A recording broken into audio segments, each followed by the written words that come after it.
Hello, everyone. Jak Syn here on behalf of Fiend.com and Future Daze. And today it is another exciting episode of Artist Interviews. Today, I am sitting with Steven and Chris of Wolf Club. How you two doing today? Yeah, very good, man. Really good to be on. Good to see you. I'm so glad you guys could be on today. It's so great to see you guys too and see that you guys are doing well. So tell me, how is it where you guys are at? Like, what's new? What's going on in your guys' part of the world? I think it's probably the same everywhere, really. So I'm based in, we're both based in the UK. I'm based in Nottingham.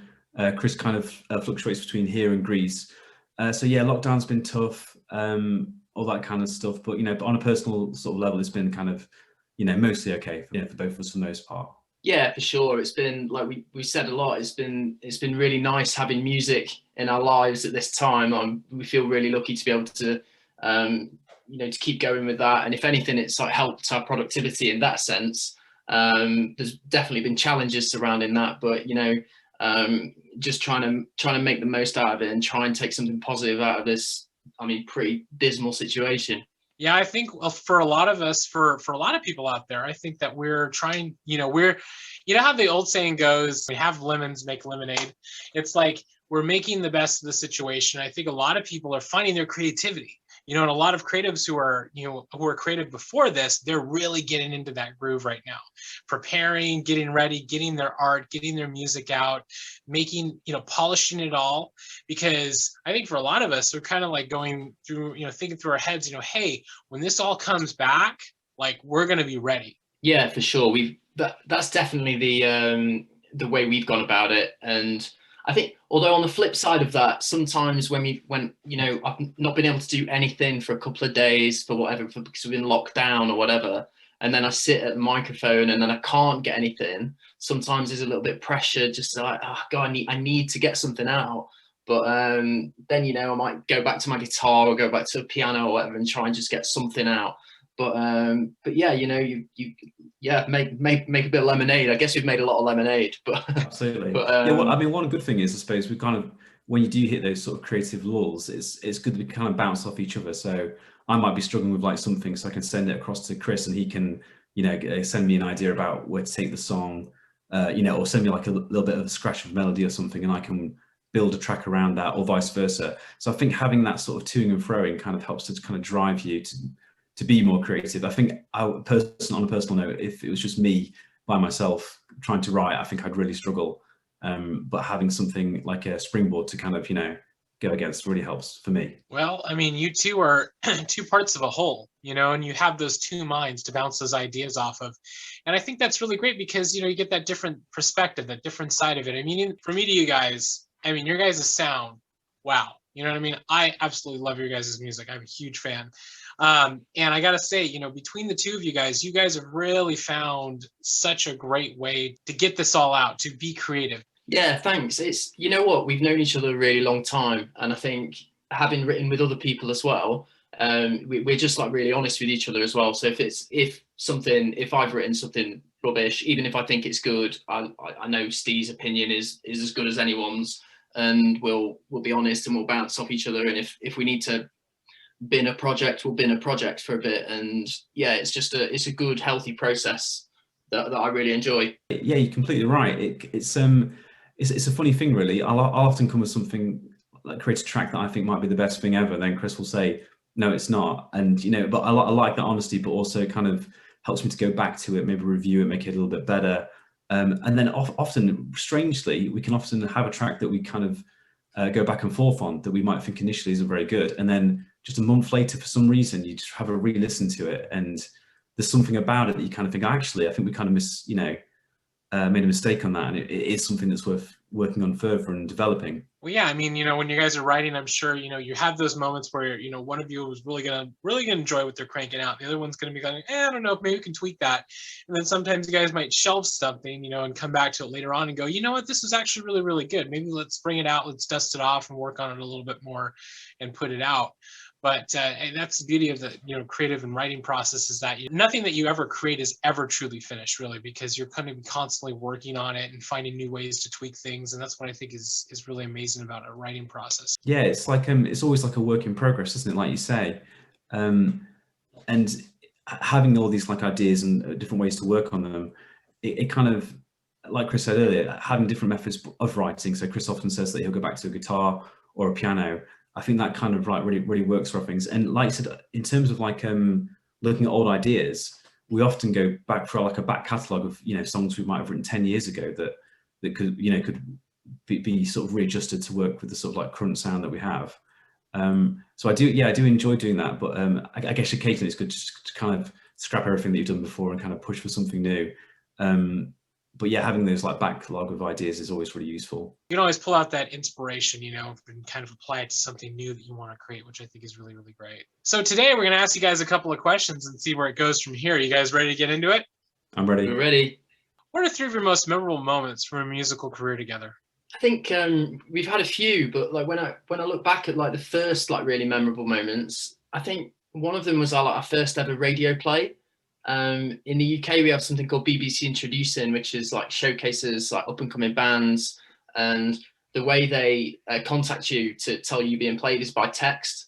So I can remember just one day I was just like walking or something, and I got a text from the BBC like saying, "Oh, you know, you're going to be on tonight." So that was a real moment. And then hearing the DJ say like, "This is Wolf Club, you know, new band coming out from Nottingham, UK," and all that was a really surreal and definitely a memorable moment for me. Yeah, that was a good one. That one really stood out. And then I think I would say, following on from that, when we were lucky enough to get 6 of our songs into the film Infamous, which is like a Hollywood film starring Bella Thorne. For me, I mean, it was a great process in general, writing music for the film, having songs chosen from our back catalogue to be included in the film. But actually, the first time I sat down, I mean, I bought the film, you know, on Sky Store, sat down in my living room, put it on, press play, just sat back and relaxed. And the opening sing is one of our tracks, you know, over the sort of opening. That was just an amazing feeling, and it's something that I never thought would ever happen. So it's just a dream come true, something that I, you know, wanted to happen ever since I was a kid. So that was really special for me. Yeah, that's like, I mean, that's got to be the number one, isn't it? Like that at the end, in the film credits where we see our names, like, you know, original songs by Wolf Club and all that sort of stuff. That's definitely right up there. And then I think like one more was the first time we did a gig, and I saw a couple people knew the lyrics, which was like, again, a bit of a mind-blowing one from like, you know, writing these songs as a kid, some of them, you know, in my bedroom as a kid with an acoustic guitar, never thinking that anybody would ever actually hear it, let alone know the lyrics. So I think, yeah, those 3 things really probably the most memorable for me. Those are some pretty awesome moments right there. I mean, yes, being able to look out in the audience and see somebody singing your lyrics, singing something that you guys created and birthed from your guys' selves, you know, from your creative process, that right there is such an amazing thing, because, you know, wow, I made it, I got it, because these people know these songs. It came from us, and they've, you know, rolled around their heads and would have probably thought that nobody would have ever been able to recite those lyrics, you know, in a public space. But that's really, really great. And then having your guys' selves immortalized in a movie, like being immortalized in a movie, it will always be there forever and ever. I mean, yes, your music will always be, you know, immortalized, but you were helping to tell a visual journey through audio. You're helping to drive a narrative forward in a movie, and that I think is really, really amazing. No, thank you. Yeah, yeah. Like I said, one of my favorite things ever. When I was younger, I used to kind of do this funny thing where I used to sort of create sort of like songs that I imagined being in films. So I'd watch films, then like, you know, write a bit of music on the guitar or something, and just had that aspiration from being very young, just dreaming about it. And I think originally when I was younger, I kind of thought the only way that you'd be able to do that would be to write like a film score. So I imagined that you'd have to be lucky enough to know a director who would then want to choose your, you know, if you write original pieces to be the backdrop of, you know, the scenes within the film. But I never thought that it would be the way around, that I could be in a band and then the director of a film would like the music from a band and then choose those songs and then include them. I didn't think that would even really happen, even though it's something we've kind of been pursuing. I still kind of thought it was kind of like a pipe dream, and that, you know, it wouldn't really happen. We had a bit of luck. We had managed to get some of our songs onto TV in the UK, which is another kind of amazing moment for us. But yeah, the Hollywood dream was something that kind of came out of nowhere for us. That is beautiful, because you know, there again, it's like you never thought that that would happen, but it did. It did. I mean, and you weren't even aiming for that. You know, it's like that thing. That's the beauty of that creativity, is that when you're in that creative space and you're writing this music, you know, you think about it in the sense where I'm writing it to create a feeling for something, or a way that I want to feel, that I want to share with the world. But then when a director loves it so much and they put it into a film and they want to use it, you know, you're kind of going, oh my God, I can't believe that this is really happening. Like, is this real? Somebody pinch me. So congratulations, guys. Yeah, thanks so much. It's weird how that came about as well. I mean, it was literally from an Instagram message from the director of the film, who liked one of our tracks, Gravity, as the opening for the film, and then yeah, just went on from there, which was, yeah, just like you say, immortalized. Maybe I've never really thought of it like that, but yeah, it's a good feeling to have, for sure. Exactly. To everybody out there, if you're watching this, go and get that movie. Check it out. You know, it's like at some point you sit there with your friends, watch the movie, and go, hey, you know who did these songs in this movie here? Do you know who did that? And they're like, oh my God, no way. See, there you go. That's it. What would you say is your favorite musical release that you two have worked on? I personally would probably say, I mean, I guess you kind of imagine you're always going to say this, but the most recent work is usually your favorite. So I would say for me, it's Just Drive Part 1, and then later in the year, probably Just Drive Part 2. I think me and Chris talk about it all the time, but there seems to be this thing where, I guess for all creative people, the latest thing that you've worked on is always your favorite, because it's kind of the freshest thing. I mean, having said that, I do look back on sort of certain songs from our old back catalogue with like a lot of affection.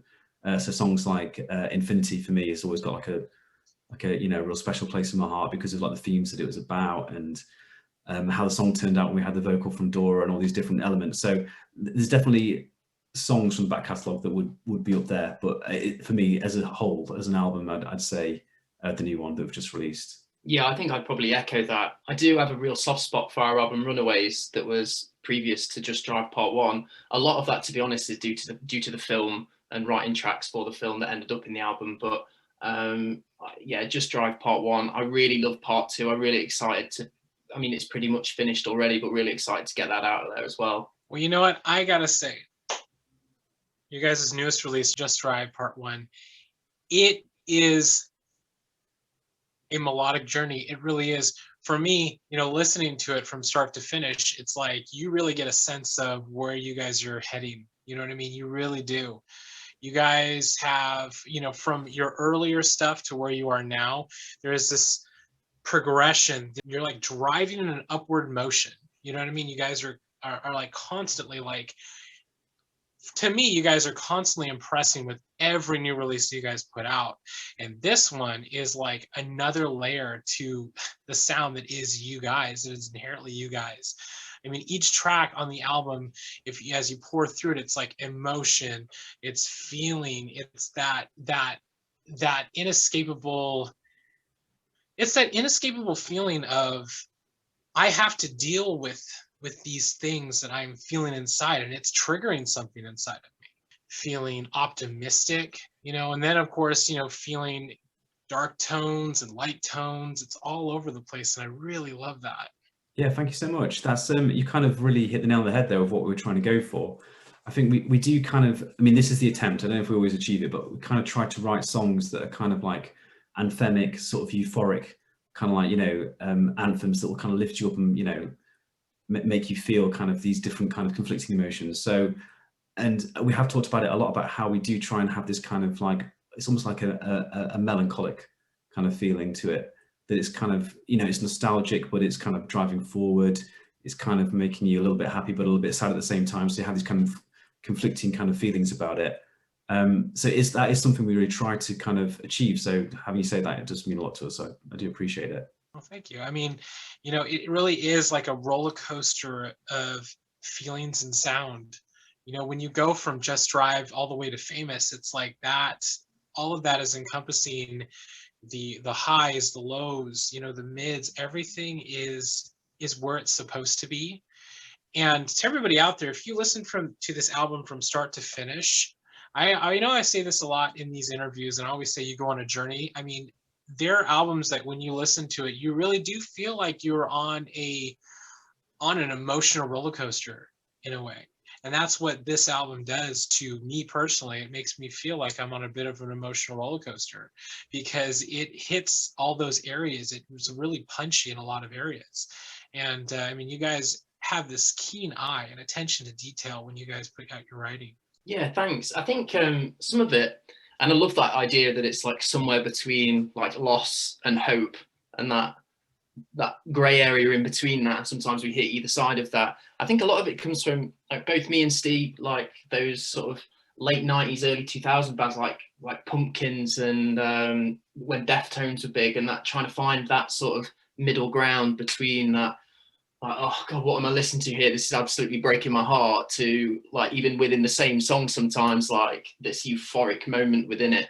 But if we can get anywhere near hitting like those words that you just described, that's great for us. Yeah, I know what you mean right there when you're talking about, you know, Deftones, Smashing Pumpkins. I even hear, you know, like Radiohead, you know, these like moments of longing and a sense of, you know, darkness and a sense of light, you know, and that's what I think is important for artists, you know, when they put out an album, is like, for especially for somebody who's, you know, wanting to push the emotional boundary or the feeling, that boundary of feeling. It's always important because it's like you can make an album that could be all continuously light based, you know, everything's like really happy and, you know, highs and everything.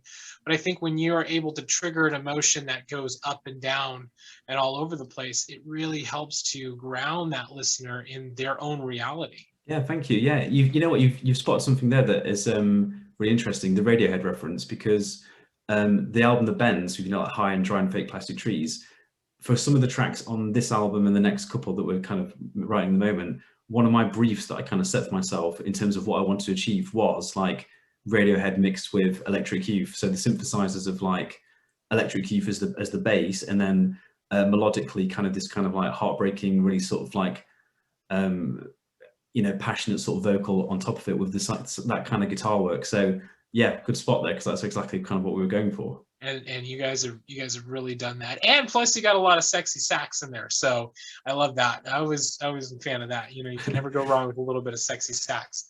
You know, but like you know, like talking about some of you guys' earlier music too, it's like one of my favorites. Now I love this track, but I also love to play it when I DJ, and I love to play this set, The Sun Lasts Forever. I absolutely love that. I love it. A lot of people love it, and it's really funny because when I play it when I DJ, people love to sing to that. They love to sing to that, and that's one of the things that I notice is like the people out there and people who are rolling these same circles who love the synthwave community and the retrowave community and all that.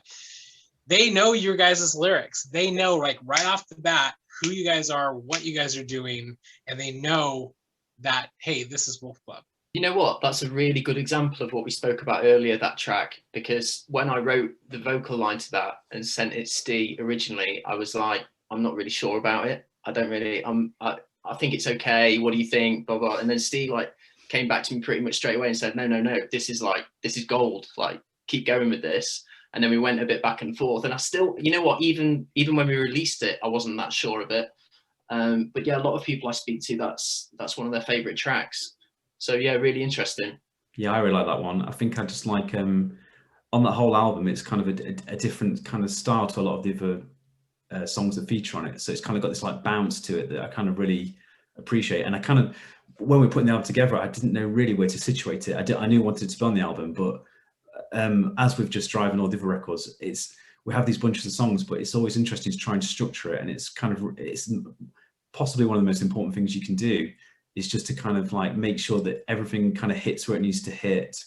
You know, everything goes where it goes for a reason, so that it has a flow and that it kind of like feels and it progresses in the right way. So it's a really tricky thing. And because of that, often tracks get kind of taken off off albums that we really love, because it just doesn't fit with the structure of the entire album. So that was one that I kind of just thought, yeah, it's got to go there, because it's just the right moment for it to kind of lift up again and have that kind of kick. It's always interesting how that works. You know, when you're putting together an album, you know, you're kind of going, you know, you're putting together songs, but then you're kind of going like, what am I trying to say in this album? Like, what am I trying to put out here? Like, what is the message here? And sometimes, you know, when people craft an album, sometimes they kind of put everything together and they just kind of put it out, and you kind of go like, one song is completely different from the other one, but it's like there's really no flow. You kind of get all over the place. But I think it's really great when people have this attention to detail when they're crafting an album, that they're trying to tell a story from start to finish. And that is always something that I've loved and admired about artists.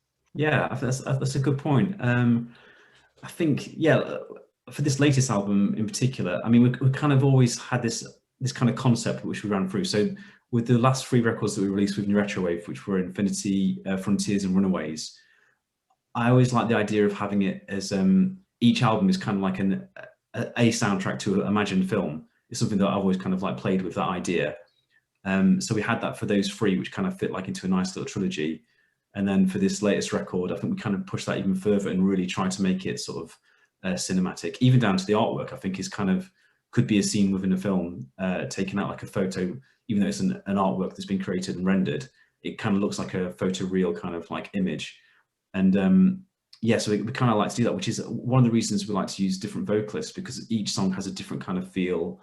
It sounds like it could almost be a different band doing it, but within the same sort of like atmosphere, the same sort of overall arcing sort of film and everything. Definitely, you're definitely right.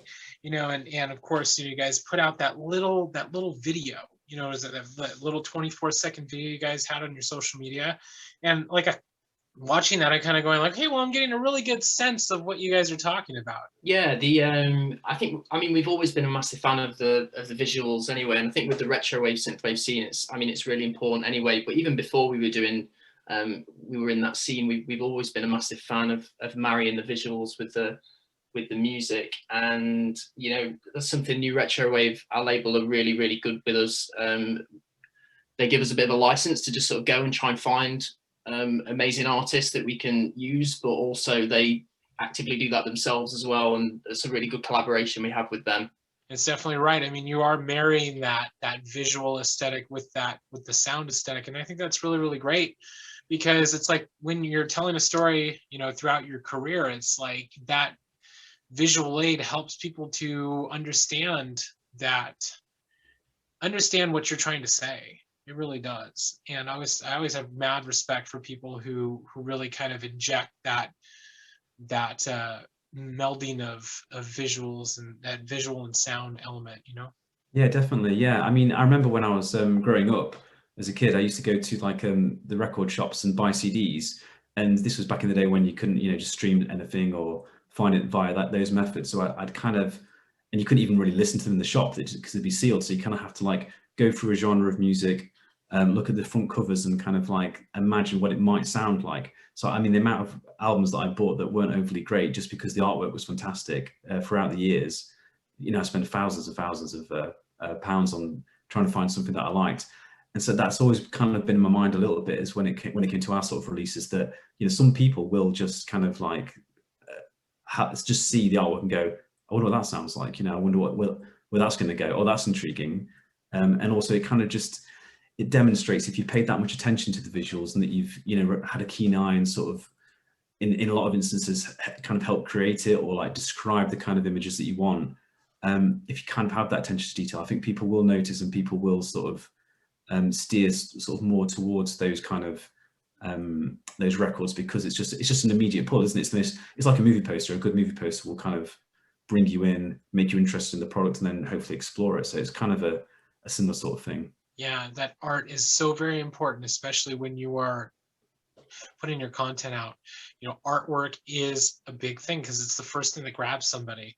They always say like you can't judge a book by its cover, but it's like sometimes you kind of you get a sense of what the artist is trying to say through that picture. There has to be a connection between it. Yeah, for sure. I think like back to those like again those albums that I love so much, like Smashing Pumpkins Infinite Sadness cover. I think I bought that pretty much on that, and then just listened to it, and it does marry up with it. And even like Radiohead as well, like just completely like out there covers, some of them, like OK Computer, like just a little bit weird, but I mean the album's a little bit weird and a little bit beautiful as well. So yeah, you're absolutely right, it is really important. What was the drive behind getting you guys into making music and performing together? So I mean we'd both been in bands before, I came from like a bit of a singer-songwriter background, and Steve, I think, was a little bit more. You were a bit more of a guitar band, Steve, yeah. Yeah, so we originally I was in like bands kind of almost sounding a little bit like Block Party, bands like Sonic Youth, Explosions in the Sky, post rock, kind of indie rock, that kind of stuff initially, and then I kind of started to explore more electronic kind of stuff by myself initially, just writing little demos really on like retro sort of sounding synthesizers and different little bits, and then it wasn't until maybe like 10 or so years ago that I started sending some ideas across to Chris. And then he started to write, you know, some cool melody hooks to them.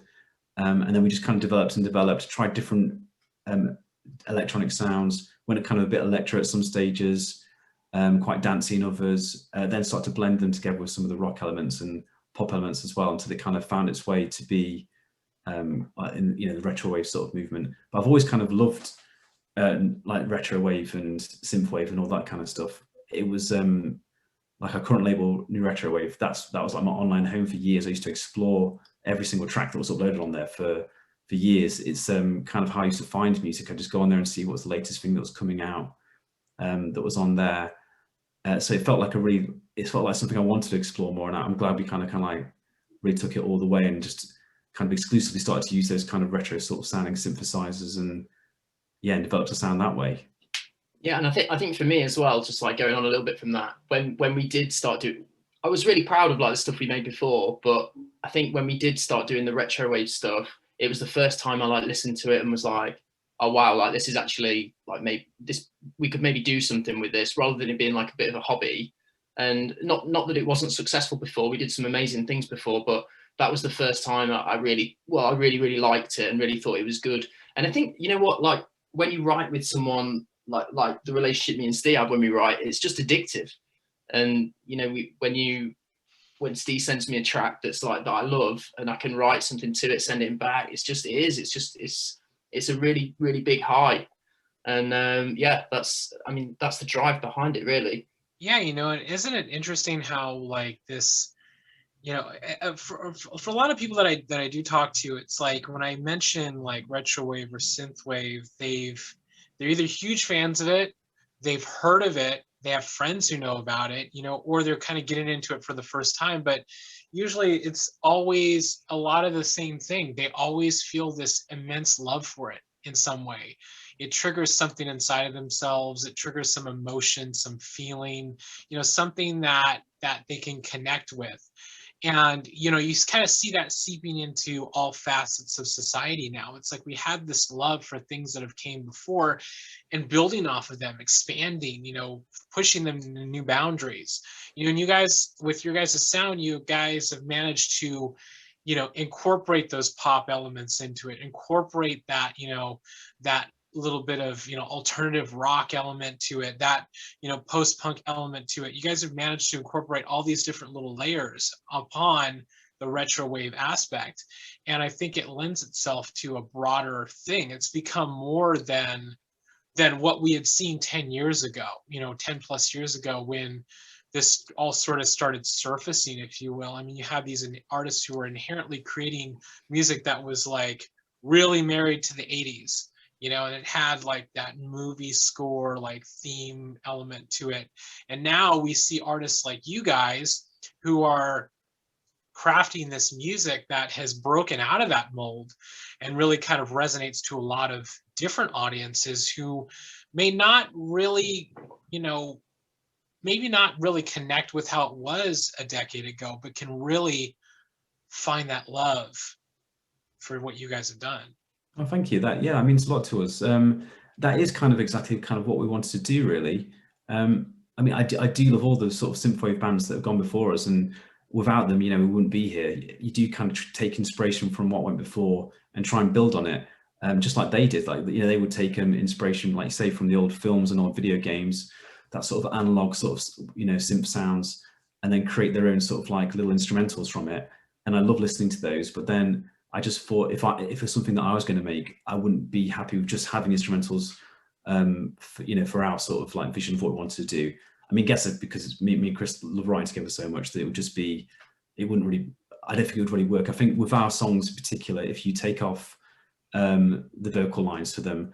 There's still elements you can enjoy for sure, and maybe that's something we could look into in the future in terms of releasing instrumentals of those tracks, because we do get requests for that. But I think, you know, I really do like having a melody hook to kind of sing along to kind of carry the song forward. I like to listen to the lyrics of like the songs. I really like the way that we've kind of like you say, have mixed elements of all these guitar bands that we love and put those in as well. I mean, initially a lot of that came around from the fact that I used to write a lot of the parts on a guitar and then transpose them onto the software. You know, sort of like put the notes in the order they would be on the guitar, but into the computer on the synth sound, then run it through and then create a song that way. And then we just started to leave a few more guitar parts in here and there until it kind of had this new texture and this new sound that we really enjoyed. And I think it kind of marks us out, hopefully, as like a little bit more different, a bit more experimental, even though I'm sure loads of synthwave bands have added guitars before. I don't think we're the first ones to do that.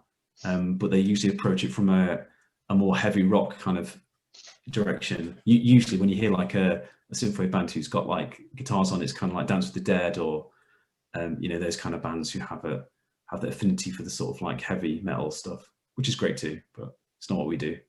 And it's like that whole nostalgia thing is just so powerful, isn't it? Like everybody, it doesn't matter how old the person is. I play like Wolf Club or any Retrowave stuff, they always go like, oh yeah, that really takes me back. It doesn't matter how old they are, it's just that power of nostalgia. And sometimes the power of like a nostalgia of something they haven't even experienced. It's just that whole vibe, that whole feel, which I think was definitely the reason I got into synthwave and retrowave to start with. And now if I can write stuff that maybe resonates with people in any way like that, then that's amazing. Yeah, you know, it really is magic. I like to say it's magic. It really is magic. And touching on what you were talking about too, Stephen, is that when we look at, you know, like when you're talking about bands like Dance with the Dead, Laserhawk, who came before, you know what I mean? Future Cop, right? There's this different shift, you know, and then you have like elements where you guys, and you look at you guys and you kind of go like, wow, you have this soft melodic, and what we were talking about before, anthemic. That right there is the word, because when you incorporate those vocals and those guitar melodies and everything into that music, you get that sense of like something dreamlike and imaginative. Yeah, absolutely. Yeah, it's amazing that we've spoken about this before, that the genre is so wide. You could have, you know, acts that are like Laserhawk and those kind of like amazing sort of like heavy sort of like synth bands, and then at the same time that synthwave, and then Electric Youth is synthwave, and you know, Time Cop is synthwave with these dreamy pads and all this kind of stuff. So it's amazing that it can be so broad and it can be so inclusive, and that it can be experimented in so many different ways. But yeah, like I say, we always want to take it more kind of down the softer kind of route. Although at the same time, I guess sometimes when I listen to some of our tracks, I absolutely love kind of like the Midnight and FM84 and Time Cop and those sort of like dreamy like ARPs and, you know, arpeggios and all these different sounds they create that have these soft textures. But when I listen back to a lot of our songs, they kind of have this kind of almost like a rougher edge of synthwave, in terms of like the bass lines have this kind of like more kind of like dirty kind of like electronic sounds. And you know, the synth tones that we use are kind of a bit harsher and a bit more kind of, you know, abrasive, which kind of match up to the sort of like angular guitars and everything. So it's good. Yeah, I love how it can be so varied, but I do like that we have this kind of slightly different take on it, even though we know we're inspired massively by those amazing talented artists that exist within the genre as well. Yeah, definitely. I mean, it's like I always like to say it's kind of like this, and it's, you know, it's kind of funny. On one hand, you have your, you know, your light stuff, your palm trees, your sunsets, you know, your beautiful like imaginative stuff. On the other hand, you have the dark stuff, you know, the pentagrams, like the future, the, you know, that cyberpunky element, you know what I mean? And everything exists within that spectrum. Everything exists into that. And I think that's what makes this genre so diverse and so creative, is that it can be all of these different things and still hit that sound. It really can. And I think that that's what is the most amazing thing about this genre that we're in.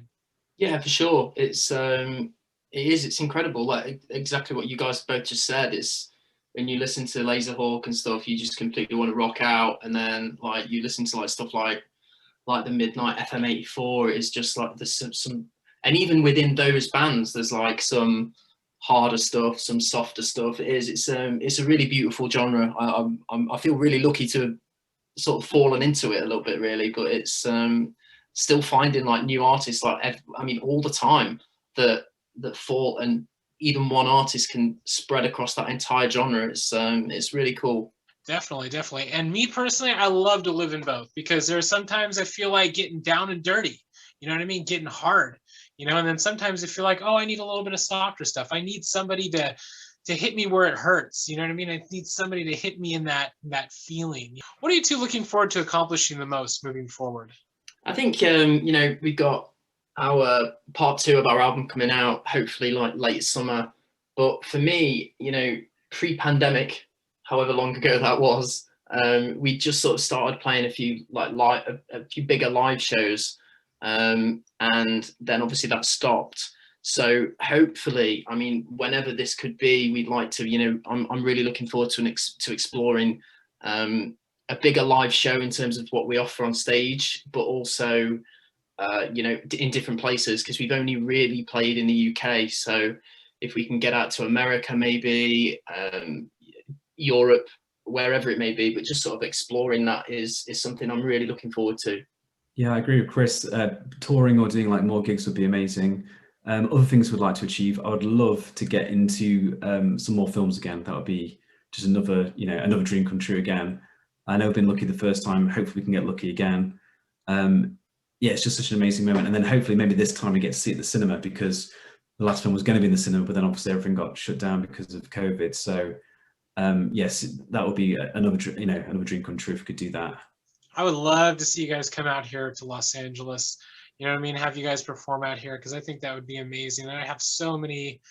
I have a lot of people who would love to see that happen, and a lot of people that would come and show up for sure to see you guys performing. That would be, I would be right there in the front row for sure. But also, yeah, doing more touring, getting your music out to more ears, you know, getting into more movies and film and TV, you know, that right there, right, that's always great, because you can always reach that broader audience, you know. And you have a lot of movie buffs out there who are always looking for new music or thought-provoking music, and being able to get into that really kind of helps them find you guys and find the sound, kind of go down that rabbit hole. Yeah, definitely. Yeah, I mean, that's the aim. Just, yeah, to be able to reach more people would be fantastic. It seems to be going in the right direction, so hopefully that will continue. And you mentioned LA, that'll be, I think, top of the list of where we want to go. Chris, what do you reckon? Yeah, that's got to be number one. I think it was number one on our list, wasn't it? I mean, we literally had a list of like, you know, LA, maybe New York, maybe a couple of other places, and then a few places in Europe that have a pretty good synth scene. But yeah, we can't wait for that. I mean, let's fingers crossed that's able to happen in the near future, but let's see. Oh, it will. It will. Believe me, I know it will. I am holding out hope that it will. You know what I mean? Because I know for myself, you know, in our events and stuff like that we do, we cannot wait till we can get back out here. And these vaccines are happening. People are getting shots in the arms. You know what I mean? Travel's starting to kind of come back up again. So, you know, things are going to return very, very soon. I know this. Everybody out there, keep holding on. Keep holding on.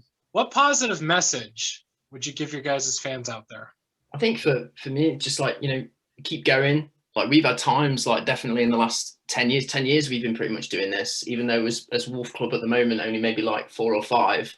But there's definitely been times in the last 10 years where we've just like, you know, it's been hard and no one's listening to it. And, you know, we've wondered about maybe going in a different direction or just doing on our own or whatever. But, you know, keep going with it. And it's, you know, things can happen. Keep working hard. And I think what somebody said to me the other day about it is, you know, they're going to be lows, like accept that and try and learn from it, but there's going to be highs and just enjoy them. Yeah, you know, it was especially like a couple of years ago when before we'd got this film, you know, and then that just came sort of like a little bit completely out of the blue.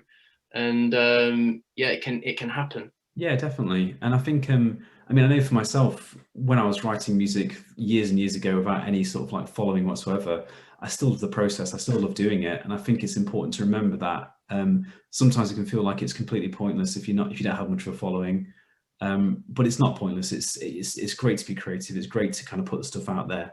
I remember like one of my older projects, I put this little track out there, and this one guy from America happened upon it and sent me a message saying that it was his favorite song. And that was just one fan that I had, just one, and it just meant the world to me that, you know, just one person could enjoy it that much. So, you know, it's always, creative endeavors are always useful. It's great for the mind, it's great for your soul, it's just great for everything. I mean, the fact that we release stuff that people like is just, it just boggles my mind that people enjoy it so much, and it means so much to me and Chris, I imagine. And within this genre as well, I think we're very lucky that it's a genre where the fans tend to support artists quite a lot. So they buy the vinyl, they buy the cassettes, they buy the records, you know, that kind of thing, which is amazing because it just means that you can keep going, basically, so we can keep making more music. So yeah, big thank you to anyone who's ever, in this order, probably bought the vinyl first. They're probably the best people. Then anyone who just bought it digitally, that helps as well. That's amazing. But even streaming, every share, every like, all those kind of things, every follow just helps us massively to kind of, you know, reach more people, have more people hear it. So yeah, just a really big thank you to everyone, really. Definitely. Right there, guys. Everybody out there, you know, wise words from Stephen and Chris right here, everybody. You know, it's like in life, you know, when you create things, sometimes you may not get that instant gratification.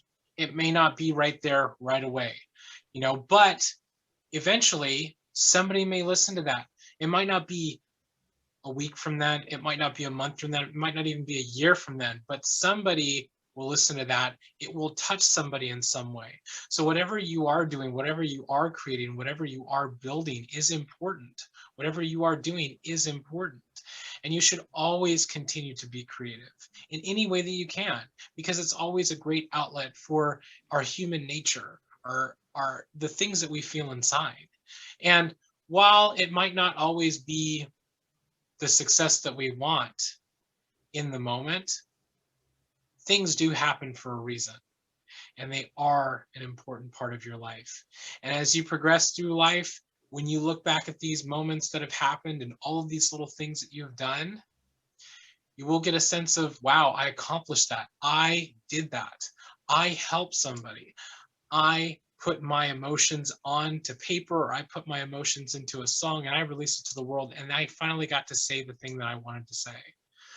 So art doesn't always make sense, but it is an important part of humanity. So to everybody out there, thank you so much for tuning in to watch us have this conversation. Thank you to Wolf Club right now for sitting down and having this awesome interview. If you like this video, be sure to like and subscribe to our Tour Fiend YouTube channel, as we have many more awesome artist interviews on the way, just like this one from Stephen and Chris from Wolf Club. Thank you guys so much. Thanks so much, man. Cheers. Thanks for having us. And everybody out there, if you haven't checked out Wolf Club, go and check them out. These guys make some amazing music. They do amazing stuff, and they really hit you where you need to be hit. I'll tell you, they really punch you right in the gut there, and it's always really great stuff. From me to you guys, you're going to love it. Thank you guys so much, and I'll see you again soon.